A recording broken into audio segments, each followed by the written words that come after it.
সন্মানীয় বিধায়ক মৰিয়নি সমষ্টিৰ ৰূপজ্যোতি কুৰ্মী ডাঙৰীয়া, প্ৰাক্তন কেন্দ্ৰীয় মন্ত্ৰী পৱন সিং ঘাটোৱা ডাঙৰীয়া, প্ৰাক্তন সাংসদ পল্লৱলোচন দাস ডাঙৰীয়া, চাহ জনজাতি ছাত্ৰ সন্থাৰ সভাপতি আৰু আজিৰ সভাৰ সভাপতি শ্ৰী ধীৰাজ গোৱালা ডাঙৰীয়া, সাধাৰণ সম্পাদক জগদীশ বৰাইক ডাঙৰীয়া, পদ্মশ্ৰী দুলাল মানকি ডাঙৰীয়া, ডক্টৰ হৰেন গোৱালা ডাঙৰীয়া, কমলাবাৰী সত্ৰৰ সত্ৰাধিকাৰকে আদি কৰি মঞ্চত উপবিষ্ট বিভিন্ন ছাত্ৰ সংগঠন আৰু জাতীয় সংগঠনৰ প্ৰতিনিধিবৰ্গ আৰু আজিৰ সভাত উপস্থিত সুধীবৃন্দ আৰু চাহ বাগিচাৰ বিভিন্ন অঞ্চলৰ পৰা অহা যুৱক যুৱতী বন্ধু বান্ধৱীসকল আৰু উপস্থিত ৰাইজ, অসম চাহ জনজাতি ছাত্ৰ সন্থাৰ ঊনবিংশতম দ্বিবাৰ্ষিক সাধাৰণ অধিৱেশন আৰু অসম চাহ জনজাতি মহিলা সমিতিৰ কেন্দ্ৰীয় দ্বিবাৰ্ষিক অধিৱেশন উপলক্ষে আপোনালোকৰ মাজত উপস্থিত থাকিবলৈ পাই মই অতিশয় আনন্দিত হৈছোঁ। এই গুৰুত্বপূৰ্ণ দিনটোত যি দুগৰাকী মহান নেতাৰ উদ্যোগ আৰু প্ৰচেষ্টাৰে আঠচাৰ বীজ ৰোপণ হৈছিল, সেই দুগৰাকী আদৰ্শ পুৰুষ শ্ৰী চাইমন সিং হৰ আৰু শ্ৰী সন্তোষ ৰত্নৰ প্ৰতি মই মোৰ গভীৰ শ্ৰদ্ধাঞ্জলি নিবেদন কৰিছোঁ।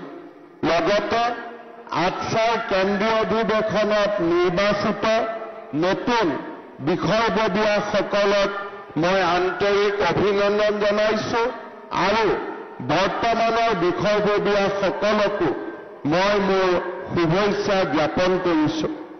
চাহ বাগিচাত কৰ্মৰত শ্ৰমিকৰ অধিকাৰ প্ৰতিষ্ঠা, বাগিচাৰ মালিকৰ শোষণ বঞ্চনাৰ পৰা মুক্ত কৰা তথা বাগিচাত শিক্ষা প্ৰসাৰৰ মহান উদ্দেশ্য আগত লৈ ৰাজ্যৰ চাহ জনজাতি যুৱ প্ৰজন্মক একত্ৰিত কৰি আজিৰ পৰা ৭৭ বছৰ পূৰ্বে জন্ম হৈছিল চাহ জনজাতিৰ নিজস্ব ছাত্ৰ সংগঠন।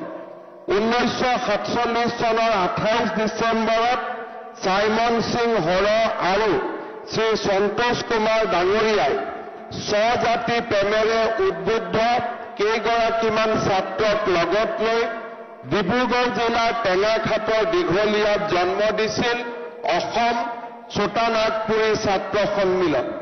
1947 চনত জন্ম লাভ কৰা সংগঠনটোৰ নাম পিছলৈ 1958 চনত সদৌ অসম চাহ বাগিচা সম্প্ৰদায় ছাত্ৰ সন্থা, 1948 চনত অসম চাহ মজদুৰ সম্প্ৰদায় ছাত্ৰ সন্থা, 1970 চনত অসম চাহ মজদুৰ জনজাতি ছাত্ৰ সন্থা আৰু 1984 চনত অসম চাহ জনজাতি ছাত্ৰ সন্থালৈ ৰূপান্তৰ হৈ আজি সমগ্ৰ অসমতে আঠচা হিচাপে পৰিচয় হৈ পৰিছে। অসমৰ চাহ বাগিচাসমূহত অমানসিক পৰিশ্ৰম কৰি সেই সময়ৰ চাহ বাগিচাৰ ব্ৰিটিছ মালিকৰ অকথ্য নিৰ্যাতন আৰু শোষণৰ বলি হোৱা চাহ জনগোষ্ঠীৰ লোকসকলৰ অধিকাৰ, আত্মমৰ্যাদা আৰু স্বাভিমান প্ৰতিষ্ঠাৰ বাবে আঠচাই জন্মলগ্নৰ পৰা সংগ্ৰাম কৰি আহিছে। ছাত্ৰ সংগঠনটোৰ দীঘলীয়া কালজুৰি চলোৱা নিৰন্তৰ প্ৰচেষ্টাৰ বাবে আজি আমাৰ চাহ শ্ৰমিকসকলৰ জীৱনৰ মান উন্নত হৈছে।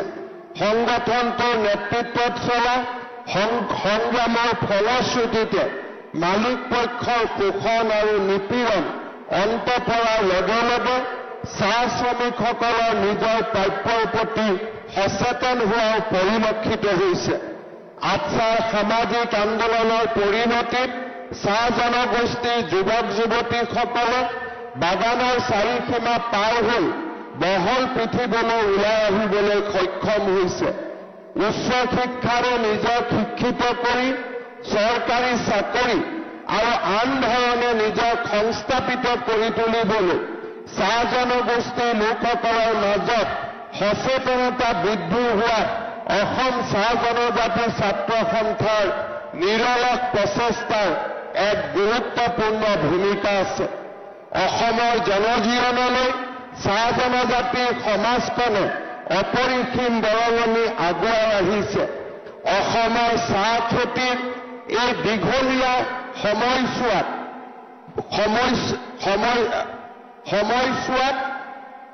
শ্ৰমিকসকলৰ বিভিন্ন সমস্যা আৰু সমান্তৰালভাৱে চাহ জনগোষ্ঠীৰ যুৱক যুৱতীসকলৰ মাজত শিক্ষা সংস্কৃতি আৰু ক্ৰীড়াৰ পৰিৱেশ সৃষ্টি কৰাত আটছাই গুৰুত্বপূৰ্ণ ভূমিকা গ্ৰহণ কৰিছে। আজিৰ অধিৱেশনৰ এই সুন্দৰ দিনটো জন্মলগ্নৰে পৰা চাহ জনজাতি লোকসকলৰ বিকাশ উন্নয়ন আৰু প্ৰগতিৰ ক্ষেত্ৰত লোৱা সুন্দৰ ভূমিকাৰ বাবে মই অসম চাহ জনজাতি ছাত্ৰ সন্থাৰ প্ৰাক্তন সভাপতি সম্পাদক বিষয়ববীয়া আৰু বৰ্তমানৰ নেতৃবৃন্দক মই মোৰ ধন্যবাদ আৰু কৃতজ্ঞতা জ্ঞাপন কৰিছোঁ। শ্ৰদ্ধাৰ ৰাইজ, আমি সকলোৱে জানো অসমৰ অৰ্থনীতিলৈ, অসমৰ সমাজ জীৱনলৈ আৰু অসমৰ সাংস্কৃতিক জীৱনলৈ যোৱা 200টা বছৰ জুৰি চাহ জনজাতিৰ লোকসকলে অভূতপূৰ্ব বৰঙণি আগবঢ়াই আহিছে। আমি সকলোৱে দেখা পাইছোঁ যে আজি আমাৰ চাহ জনজাতিৰ লোকসকলে লাহে লাহে শিক্ষা সংস্কৃতি আৰু ক্ৰীড়াৰ উন্নয়নৰ জৰিয়তে সমাজৰ বহল বুকুখনলৈ আগবাঢ়ি আহিব পাৰিছে আৰু অসমীয়া বহল সমাজখনক নিজৰ স্থিতি শক্তিশালী কৰি তুলিবলৈ সক্ষম হৈছে। আমাৰ চাহ বাগিচাৰ পৰা কেইবাজনো শিল্পীয়ে আজি সমাজৰ বহল বুকুলৈ ওলাই আহিব পাৰিছে।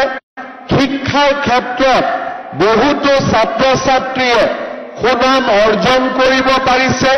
চিকিৎসক, অভিযন্তা, প্ৰশাসনিক বিষয়া হিচাপে সুনাম অৰ্জন কৰিব পাৰিছে আৰু সমান্তৰালভাৱে অসমৰ ৰাজনৈতিক, অৰ্থনৈতিক আৰু সামাজিক জীৱনলৈ বৰঙণি আগবঢ়াব পাৰিছে।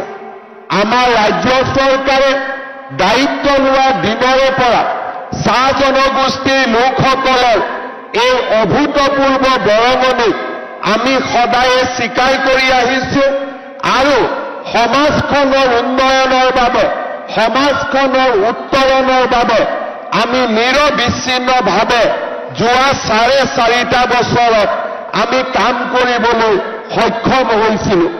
আজি মই গৌৰৱেৰে সৈতে ক'ব পাৰোঁ, যোৱা 4.5 বছৰত অসমৰ চাহ জনগোষ্ঠীৰ লোকসকলৰ বিকাশ আৰু উত্তৰণৰ বাবে আমাৰ চৰকাৰে লোৱা প্ৰচেষ্টাসমূহে আজি চাহ জনগোষ্ঠীৰ লোকসকলৰ জীৱনলৈ এক ইতিবাচক প্ৰভাৱ পেলাব পাৰিছে আৰু তেওঁলোকৰ দীৰ্ঘদিনীয়া যি যাত্ৰা, সামাজিক যাত্ৰা, অৰ্থনৈতিক যাত্ৰা, এই যাত্ৰাত আমি এক বৰঙণি আগবঢ়াবলৈ যি সংকল্প লৈছিলোঁ, সেই সংকল্পক আজি আমি বাস্তৱত ৰূপায়িত কৰিব পাৰিছোঁ। চাহ জনগোষ্ঠীৰ লোকসকল অভূতপূৰ্ব সাংস্কৃতিক গুণেৰে, সাংস্কৃতিক পৰম্পৰাৰে বিভূষিত হৈ আছে। ডক্টৰ ভূপেন হাজৰিকা ডাঙৰীয়াই তেওঁৰ জীৱনকালত চাহ জনগোষ্ঠীৰ লোকসকলৰ সাংস্কৃতিক সম্পদ যুগুৰকে ধৰি আমাৰ জাতীয় জীৱনৰ বিভিন্ন সম্পদক বহল বুকুলৈ, বিশ্বৰ বুকুলৈ লৈ যাবলৈ চেষ্টা কৰিছিল। সেই চেষ্টাকে আমি অব্যাহত ৰাখি 2025 চনৰ 24 ফেব্ৰুৱাৰীত গোটেই পৃথিৱীৰ 70জনতকৈও অধিক ৰাষ্ট্ৰদূত আৰু তাৰ লগে লগে প্ৰধানমন্ত্ৰী নৰেন্দ্ৰ মোদী ডাঙৰীয়াৰ উপস্থিতিত 8,000 যুৱক যুৱতীৰে আমি যি ঝুমুৰ নৃত্য পৰিৱেশন কৰিছিলোঁ সি অসমৰ সকলোকে বাধ্য কৰিছিলে যে চাহ জনগোষ্ঠীৰ সাংস্কৃতিক সম্পদক স্বীকৃতি দিয়াৰ বাবে আৰু ঝুমুৰৰ অনন্য পৰিৱেশনে অসমৰ প্ৰতিগৰাকী লোককে মন্ত্ৰমুগ্ধ কৰি তুলিবলৈ সক্ষম হৈছিল। এতিয়া আমি সংকল্প লৈছো যে গুৱাহাটীত ঝুমুৰৰ প্ৰদৰ্শনৰ পিছত অহা বছৰ আমি নতুন দিল্লীলৈ লৈ গৈ ঝুমুৰৰ আমি প্ৰদৰ্শন কৰিম। তাৰো আমি সিদ্ধান্ত লৈছো যে আমি ঝুমুৰক অকল অসমৰ ভিতৰতে আবদ্ধ নাৰাখো, আমি নতুন দিল্লী ৰাষ্ট্ৰৰ ৰাজধানীলৈ লৈ গৈ আমি ঝুমুৰক প্ৰদৰ্শন কৰিম। আজি আমি সকলোৱে জানো যে চাহ জনগোষ্ঠীৰ লোকক আটাইতকৈ প্ৰয়োজন হৈছে শিক্ষাৰ। যিকোনো কাৰণতে নহওক কিয় আগত যিমান অসমত চৰকাৰ আছিলে তেওঁলোকে প্ৰাথমিক বিদ্যালয়তকৈ ওপৰলৈ গৈ চাহ বাগিচাত শিক্ষানুষ্ঠান স্থাপনৰ বাবে চিন্তা কৰা নাছিলে। মই যেতিয়া অসমৰ শিক্ষামন্ত্ৰী তথা মুখ্যমন্ত্ৰীৰ দায়িত্ব লওঁ প্ৰথমবাৰলৈ মোৰ দৃষ্টিলৈ আহে যে চাহ বাগিচাত প্ৰাথমিক বিদ্যালয় আছে, কিন্তু যোৱা ৭৫ বছৰত চাহ বাগিচাত আমি হাইস্কুল প্ৰতিষ্ঠা কৰা নাই, হায়াৰ ছেকেণ্ডাৰী প্ৰতিষ্ঠা কৰা নাই। আমাৰ চৰকাৰৰ প্ৰচেষ্টাত প্ৰথমবাৰলৈ আমি চাহ বাগিচাত 115খন হাইস্কুল স্থাপন কৰিবলৈ পাৰিছিলো আৰু অহা জানুৱাৰী মাহত আৰু 100খন হাইস্কুল আমি চাহ বাগিচাৰ যুৱক যুৱতীৰ বাবে মুকলি কৰি দিবলৈ সিদ্ধান্ত গ্ৰহণ কৰিছো। আজি মই যেতিয়া কেইবাখনো চাহ বাগিচালৈ গৈছিলো স্কুলবিলাক হোৱাৰ পিছত তেওঁলোকৰ লগত যেতিয়া ছাত্ৰ ছাত্ৰীসকলৰ লগত যেতিয়া মই ভাৱৰ আদান প্ৰদান কৰিছিলো তেওঁলোকৰ চকুত মই অদ্ভুত সপোন দেখা পাইছিলো যে তেওঁলোকেও নিজৰ জীৱনলৈ পৰিৱৰ্তন আনিব বিচাৰে, তেওঁলোকেও ডক্তৰ হ'ব বিচাৰে, ইঞ্জিনিয়াৰ হ'ব বিচাৰে, প্ৰফেচাৰ হ'ব বিচাৰে, বিজ্ঞানী হ'ব বিচাৰে। সেইবাবে আমি যি হাইস্কুল প্ৰতিষ্ঠা কৰিছিলো তাক লগে লগে আমি সিদ্ধান্ত লৈছিলো যে তাত আমি 11 আৰু 12 লগত আমি সংযোগ কৰিম আৰু হায়াৰ ছেকেণ্ডাৰী স্কুলো আমি চাহ বাগিচাত স্থাপন কৰিম। আজি আমি দেখা পাইছো যে এই স্কুলসমূহৰ প্ৰসাৰৰ লগে লগে আমাৰ চাহ বাগিচাসমূহত জ্ঞানৰ যি অন্বেষণ, জ্ঞানৰ যি প্ৰচেষ্টা সি বহু গুণে বৃদ্ধি পাবলৈ সক্ষম হৈছে। আজি চাহ বাগিচাৰ পৰা নাৰ্ছ ওলাইছে, ইঞ্জিনিয়াৰ ওলাইছে, ACS অফিচাৰ ওলাইছে, আজি আমাৰ চাহ বাগিচাৰ পৰা ডক্তৰ ওলাইছে। আমাৰ চৰকাৰৰ আটাইতকৈ ডাঙৰ সিদ্ধান্ত আছিলে যে আমি যেতিয়া সিদ্ধান্ত লৈছিলো যে অসমৰ প্ৰত্যেকখন মেডিকেল কলেজতে আমি চাহ বাগিচাৰ ছাত্ৰ ছাত্ৰীৰ বাবে 3টাকৈ ডক্তৰৰ আসন আমি সংৰক্ষিত কৰিম। আজি আমাৰ প্ৰচেষ্টাত অসমত 30টাতকৈও আজি অধিক ডক্তৰ বা MBBSত পঢ়া ল'ৰা ছোৱালীৰ সৃষ্টি হৈছে আৰু অসমৰ চাহ বাগিচাসমূহলৈ এক যোগাত্মক পৰিৱৰ্তন আহিবলৈ সক্ষম হৈছে। আজিৰ ধীৰাজ গোৱালা ডাঙৰীয়াই মোক অনুৰোধ কৰিছিলে যে আমি যি প্ৰত্যেক মেডিকেল কলেজতে 3খনকৈ আসন সংৰক্ষণ কৰি আছিলো তাক আমি 4খনলৈকে লৈ যাব পাৰো নেকি। মই আজিৰ সভাতে আপোনালোকক জনাবলৈ পাই অত্যন্ত আনন্দিত যে এতিয়াৰ পৰা অসমৰ প্ৰত্যেকখন মেডিকেল কলেজত চাহ বাগিচাৰ ছাত্ৰ ছাত্ৰীৰ বাবে আমি 4টাকৈ আসন আমি সংৰক্ষণ কৰিম। ইয়াৰ ফলত আজি আমাৰ অসমত 14খন মেডিকেল কলেজ আছে। ইয়াৰ ফলত অসমত প্ৰত্যেক বছৰে আমি 46 ছাত্ৰীক ডক্টৰ বনাব পাৰিম। অহা বছৰ বঙাইগাঁৱত মেডিকেল কলেজ আৰম্ভ হ'ব আৰু লগে লগে আমাৰ মেডিকেল কলেজত ৰিজাৰ্ভেশ্যন 50খন আসনলৈ বৃদ্ধি পাব। 50 গৰাকী ছাত্ৰ ছাত্ৰী ডক্টৰ হোৱাৰ সুবিধা পাব। শ্ৰদ্ধাৰ ৰাইজ, যোৱা 75 বছৰত আমি সকলোৱে অনুভৱ কৰিছিলোঁ যে আমাৰ চাহ বাগিচাৰ ল'ৰা ছোৱালীয়ে চৰকাৰী চাকৰিত যোগদান কৰিবলৈ পৰা নাই। আমি কেতিয়াও চিন্তা কৰা নাছিলোঁ যে আমাৰ ল'ৰা ছোৱালীক, চাহ বাগিচাৰ ল'ৰা ছোৱালীক আমি কেনেকৈ চৰকাৰী চাকৰি দিব পাৰোঁ। আমাৰ পুলিচৰ চাকৰি 3য় বৰ্গ 4ৰ্থ বৰ্গ, আপোনালোকে যদি গোটেই অসমৰ কাৰ্যালয়বিলাকলৈ যায়, চাহ বাগিচাৰ ল'ৰা ছোৱালী একেবাৰে কম দেখা পাব। চাহ বাগিচাৰ ল'ৰা ছোৱালীৰ মাজত শিক্ষক নাছিলে, শিক্ষয়িত্ৰী নাছিলে, 3য় বৰ্গৰ কৰ্মচাৰী নাছিলে, 4ৰ্থ বৰ্গৰ কৰ্মচাৰী নাছিলে। অসমত বহুত চৰকাৰ আহিলে, বহুত চৰকাৰ গ'ল, কোনেও সাহস কৰা নাছিল যে চাহ বাগিচাৰ ছাত্ৰ ছাত্ৰীৰ বাবে সুকীয়াকৈ চাকৰি সংৰক্ষণ কৰিব পাৰি নেকি। আমাৰ চৰকাৰে প্ৰচেষ্টা ল'লে আৰু আজি প্ৰথমবাৰৰ বাবে চৰকাৰী চাকৰিত আমি 3% ল'ৰা ছোৱালীৰ বাবে, চাহ বাগিচাৰ ল'ৰা ছোৱালীৰ বাবে চাকৰি সংৰক্ষণ কৰিলোঁ। অহা নৱেম্বৰ মাহত চাহ বাগিচাৰ 1000তকৈও বেছি ল'ৰাই আমাৰ পৰা নিয়োগ পত্ৰ পাবলৈ সক্ষম হ'ব।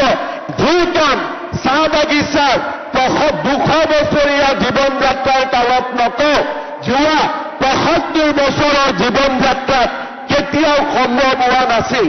চাহ বাগিচাৰ লাইনৰ ৰাস্তা পকীকৰণ, চাহ বাগিচাৰ দুখীয়া জনগণৰ বাবে প্ৰধানমন্ত্ৰীৰ ঘৰৰ স্বীকৃতি দিয়া আৰু চাহ বাগিচাৰ যুৱক যুৱতীসকলৰ বাবে আমি বিভিন্ন ধৰণে আত্মনিৰ্ভৰশীলতাৰ বাবে আৰ্থিক অনুদান আগবঢ়োৱা, এনে ব্যৱস্থাবিলাক যোৱা 75 বছৰৰ সময়ছোৱাত আমি চিন্তা কৰিব পৰা নাছিলোঁ।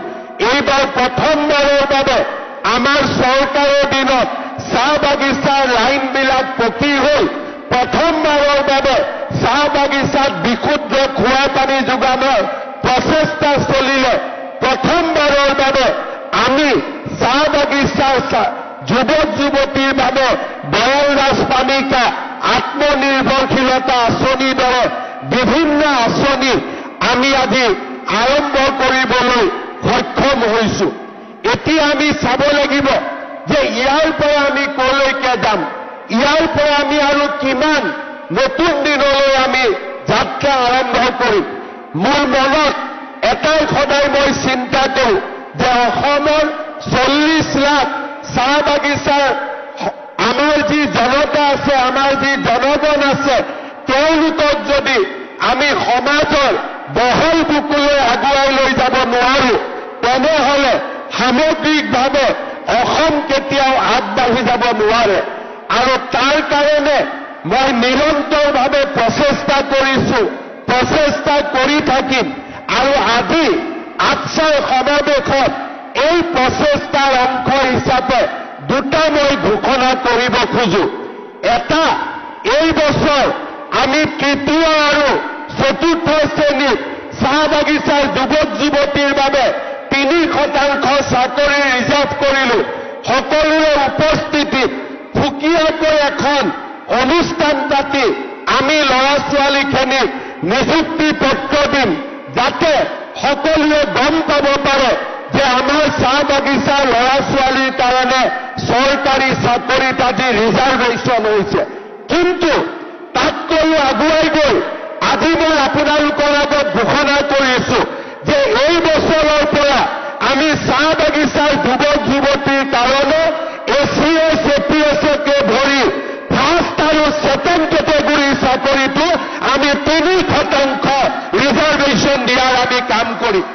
এই প্ৰচেষ্টাই চাহ বাগিচাত মেজিষ্ট্ৰেটৰ সৃষ্টি কৰিব, চাহ বাগিচাৰ পৰা DSPৰ সৃষ্টি কৰিব আৰু চাহ বাগিচাৰ বহল সমাজখনে অসমৰ জনজীৱনলৈ আগবাঢ়ি যোৱাৰ সুবিধা পাব।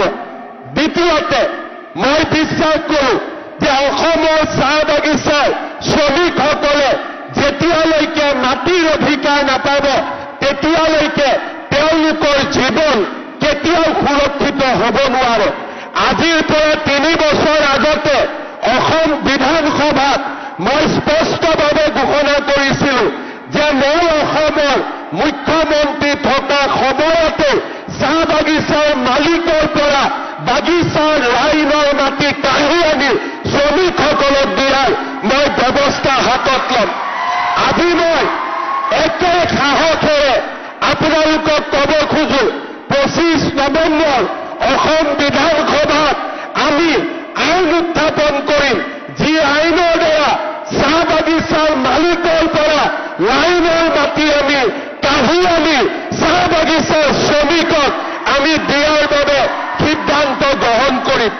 আজি মই গৌৰৱ অনুভৱ কৰোঁ যে যিবিলাক কাম কোনেও কেতিয়াও কৰিব পাৰিম বুলি আশা কৰা আমি নাছিলোঁ, আজি চাহ বাগিচাৰ ৰাইজৰ বাবে আমি এনে কিছুমান কাম কৰিব পাৰিছোঁ যি কাম আগতে কোনেও কল্পনা কৰিব পৰা নাছিল। মই কষ্ট পাইছিলোঁ প্ৰধানমন্ত্ৰী আৱাস যোজনাৰ ঘৰ এটা বনাব লাগে, নৰেন্দ্ৰ মোদীয়ে ঘৰ দিছে, বাগিচাৰ শ্ৰমিকে ঘৰ পাব লাগে, কিন্তু আমি একো বাগানৰ মালিকৰ NOC ল'ব লাগে। কেনেকৈ হ'ব? প্ৰধানমন্ত্ৰীয়ে ঘৰ দিব বিচাৰে, শ্ৰমিকক ঘৰ লাগে, কিন্তু ঘৰ দিবৰ কাৰণে মালিকৰ NOC লাগে। সেই দিনাখনেই গোলাঘাটত এজন বাগিচাৰ মালিকক মই ফোন কৰিছিলোঁ যে আপুনি NOC কিয় নিদিয়ে? বোলে মই মালিকক সুধিব লাগিব। সিদিনাখনেই মই বুজিছিলোঁ, সিদ্ধান্ত লৈছিলোঁ যে মোৰ মুখ্যমন্ত্ৰীৰ কালতে তোমাক মই বুজাই দিম যে বাগিচাৰ লাইনৰ মাটিৰ মালিক তোমাৰ বাগিচাৰ মালিক নহয়, চাহ বাগিচাৰ শ্ৰমিকসকল। আৰু সেই সংকল্পকে আগুৱাই লৈ আজি আমি 25 নৱেম্বৰৰ দিনলৈ আহি পাম। আপোনালোকে বাগিচাৰ কোনো কামৰ কাৰণে আন্দোলন কৰাৰ প্ৰয়োজন নাই।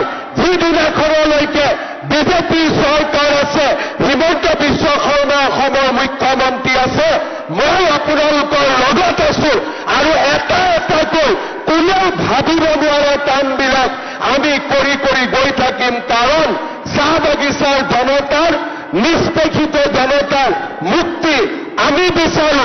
আমি বিচাৰো যে যি চাহ বাগিচাৰ জনজাতি লোকসকলে আমাক চাহ খুৱালে, অসমৰ নাম বিশ্বৰ দৰবাৰলৈ লৈ গ'ল, তেওঁলোকক স্বীকৃতি দিয়াৰ দায়িত্ব সমগ্ৰ অসমীয়া জাতিৰ, আৰু অসমীয়া জাতিয়ে সেই দায়িত্ব পালন কৰিব।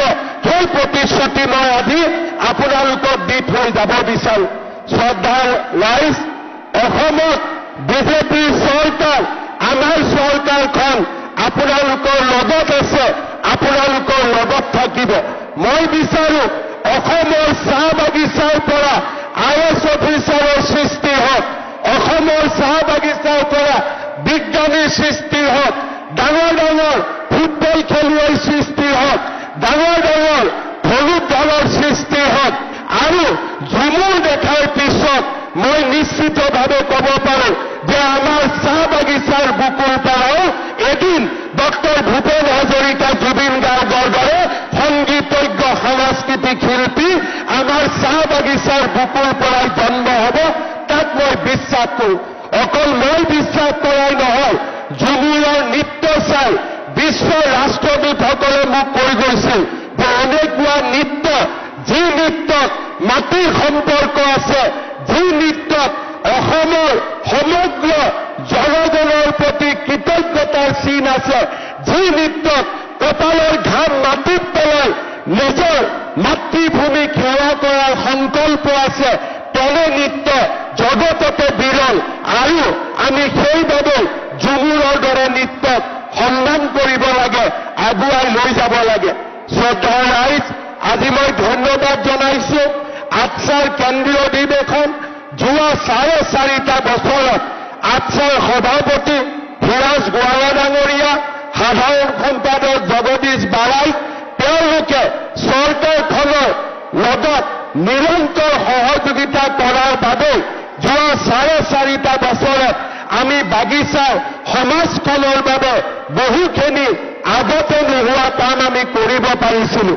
আমাৰ এচিএমএছে হওক, আমাৰ বাগিচাৰ মন্ত্ৰী বিধায়কসকলে হওক, সকলোৰে সংসদসকলে হওক, সকলোৰে নিৰন্তৰ প্ৰচেষ্টাত আজি আমি এনেকুৱা এটা সময়ত আহি থিয় হৈছো যে ইয়াৰ পৰা চাহ বাগিচাৰ ৰাইজে পুৰণা শোষণ, পুৰণা নিষ্পেষণত পাহৰি এখন নতুন সমাজ সৃষ্টিৰ বাবে আগবাঢ়িব পাৰে।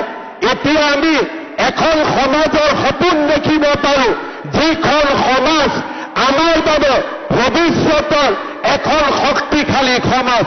আমি পাত উঠাম, কিন্তু পাতৰ লগতে পাত উঠোৱাৰ লগতে আমাৰ ল'ৰা ছোৱালীয়ে ডাক্তৰ হ'ব, ইঞ্জিনিয়াৰ হ'ব, বিজ্ঞানীও হ'ব।